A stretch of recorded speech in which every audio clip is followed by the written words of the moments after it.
మెదక్ జిల్లా రామయ్యంపేట 44వ జాతీయ రహదారిపై ఘోర రోడ్డు ప్రమాదం చోటు చేసుకుంది. అతి వేగంగా వచ్చి ఆటోను వెనుక నుంచి కారు ఢీకొట్టడంతో ఆటోలో ఉన్న ఒకే కుటుంబానికి చెందిన 5గురు, ఆటో డ్రైవర్ కు తీవ్ర గాయాలయ్యాయి. క్షతగాత్రులను 108 అంబులెన్స్ లో రామయ్యంపేట ప్రభుత్వ ఆసుపత్రికి తరలించారు. క్షతగాత్రులు అంతా చిన్నశంకరంపేట మండలం మిడ్డపల్లి గ్రామానికి చెందిన బోయిని ప్రవీణ్ కుటుంబంగా గుర్తించారు.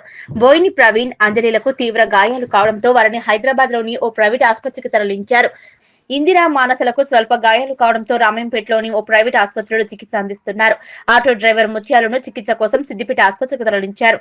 వీరంతా గుండెవెల్లి ఎల్లమ్మ దర్శనంకి వెళ్లి వస్తుండగా ప్రమాదం చోటు చేసుకుంది.